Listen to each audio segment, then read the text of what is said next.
आज दोपहर को एयर इंडिया की फ्लाइट संख्या AI 171 दुर्घटनाग्रस्त हुई और कई पैसेंजर इसके अंदर हताहत होने की संभावनाएं हैं। इस घटना से पूरा देश क्षुब्ध है और पूरा देश एक साथ पूर्ण संवेदनाओं के साथ जो दुर्भाग्यपूर्ण हादसे में पैसेंजर हताहत हुए हैं, इनके परिजनों के साथ खड़ा है। सबसे पहले भारत सरकार, गुजरात सरकार, भारत सरकार के प्रधानमंत्री जी और गुजरात सरकार की ओर से भी जो लोग हताहत हुए हैं, इनके परिजनों के प्रति गहरी संवेदना व्यक्त करता हूं। 10 ही मिनटों में हादसे के भारत सरकार के पास सूचना पहुंची।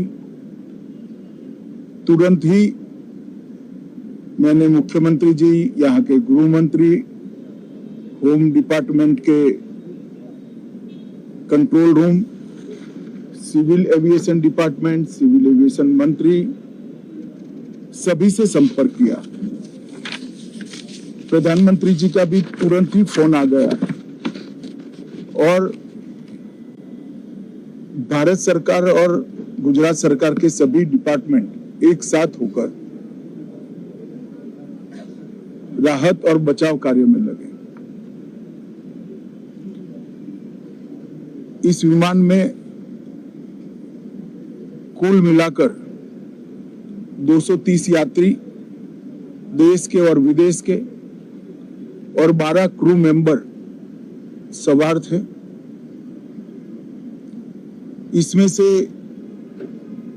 एक यात्री का बचने का अच्छा समाचार मिला है, मैं उनको मिलकर आया हूं। मृत्यु का आंकड़ा तो DNA परीक्षण और यात्रियों की पहचान के बाद ही अथॉरिटी अधिकृत रूप से घोषित करेगी, मगर जो यात्री बचा है उसको मैं मिलकर आया हूं। घटना के तुरंत बाद गुजरात सरकार ने बहुत त्वरा से डिजास्टर मैनेजमेंट की सारी इकाइयों को अलर्ट करते हुए, चाहे हेल्थ डिपार्टमेंट जो हो, चाहे फायर ब्रिगेड हो, चाहे पुलिस विभाग हो, भारत सरकार की भी CAPF को संपर्क कर सभी ने एक साथ मिलकर राहत और बचाव का कार्य चालू किया। मगर 1.25 लाख लीटर ईंधन जो विमान के अंदर ही था और लगभग गर्मी, तापमान इतना ऊंचा हो गया कि किसी को बचाने की मौका ही नहीं मिला। अब मैं घटना स्थान पर भी जाकर आया हूं। सारे यात्रियों के मृतदेह को बाहर निकालने का काम लगभग समाप्त हो चुका है। जितने यात्रियों के परिजन यहां पहुंच चुके हैं, वो सबका DNA लेने की कार्यवाही भी 2-3 घंटों में समाप्त हो जाएगी। विदेश में जिनके परिजन हैं, उनको सूचना देने की कार्यवाही समाप्त हो चुकी है और जैसे ही पहुंचते हैं उनके भी DNA सैंपल लिए जाएंगे और मृतदेहों की पहचान के लिए जितने मृतदेह मिले हैं, इनके भी DNA सैंपल लेने की कार्यवाही समाप्त हो चुकी है। गुजरात में ही लगभग 1000 के आसपास DNA टेस्ट करने पड़ेंगे। ये सभी टेस्ट करने की क्षमता गुजरात में विकसित है तो डीएनए टेस्टिंग के लिए कहीं गुजरात के बाहर जाने की जरूरत नहीं पड़ेगी।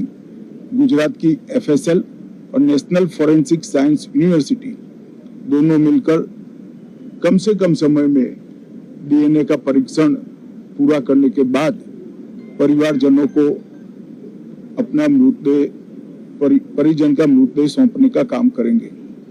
उनके रहने की सुविधा, उनकी सांत्वना की सुविधा, जिनको मेडिकल प्रॉब्लम ट्रॉमा के कारण हुई है, इनकी मेडिकल की सुविधा, ये सारी व्यवस्था बहुत सुचारू रूप से हो चुकी है। अभी रिव्यू मीटिंग में सारी व्यवस्थाओं को हम सब मंत्रियों ने साथ में मिलकर देखा है। एविएशन डिपार्टमेंट ने अपनी जांच शुरू कर दी है और जांच तेजी से आगे बढ़े इसके लिए भी एविएशन मंत्री जी ने सूचनाएं दी है। मैं फिर से एक बार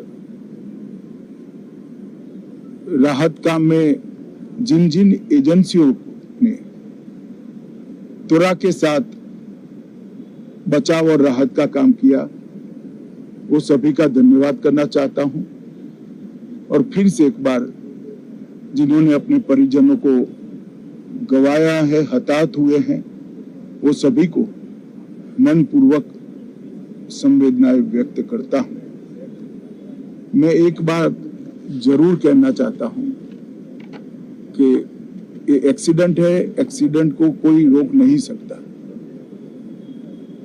परंतु 365 दिन 24 घंटा इस तरह की घटना के लिए प्रशासन का जो अलर्टनेस है उसकी कसौटी उसी वक्त होती है जब ऐसी घटनाएं होती है। और आज गुजरात के डिजास्टर मैनेजमेंट की तैयारियों का एक प्रकार से दुर्भाग्यपूर्ण तरीके से मगर कसौटी हुआ और बहुत त्वरा के साथ यहाँ पर काम किया गया, वो पूरे देश के मीडिया के सामने और परिजनों के सामने भी आया है। अंत में मैं फिर से एक बार सम्माननीय प्रधानमंत्री नरेंद्र मोदी जी की ओर से, भारत सरकार और गुजरात सरकार की ओर से सभी हताहत लोगों के परिजनों के प्रति गहरी संवेदना व्यक्त करता हूं। धन्यवाद।